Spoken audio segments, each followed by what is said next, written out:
Patricia Van Haren, family law attorney. I've had clients come in and tell me they've got a domestic violence restraining order pending against them, but they did not abuse the other person. In some of these cases, the abuser has actually been the one to falsely accuse them of being the abuser. So in cases like that, what we're going to do is we're going to gather all the evidence. If our client is the victim of abuse, we want to show that the accuser has actually been the one that is the perpetrator of domestic violence. We want to look at text messages, emails, evidence of any type of abuse. And if somebody is going and filing a false restraining order just to gain an advantage in the divorce, to gain custody of the children, we want to make sure that we are carefully prepared for our hearing. The burden of proof on a domestic violence restraining order case is going to be on the accuser.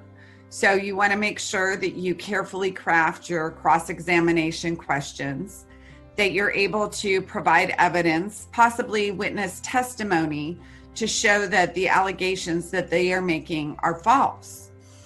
And understanding the impact that that can have on a divorce case.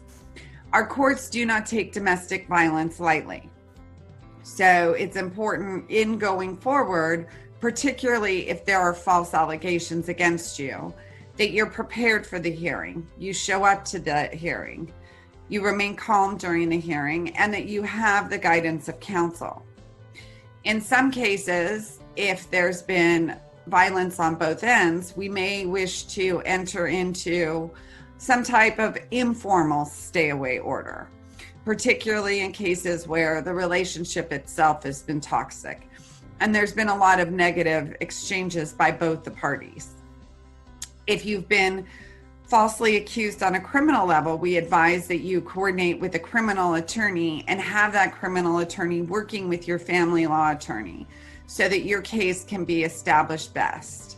There are serious consequences for having a conviction of domestic violence, such as the impact that it may have on child custody or your ability to obtain spousal support orders.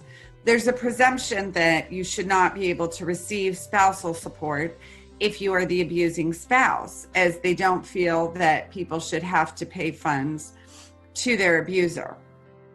Making sure that your case is organized and that you have the appropriate evidence to document your defense is very important. It's also imperative that once a temporary restraining order is in place, you do not violate that restraining order. You don't try to make contact to the protected person, as that in and of itself may be grounds to grant the permanent restraining order. If you have any questions about a false filing against you on a restraining order, shoot us over an email or give us a call, and we'll be happy to see if we can help.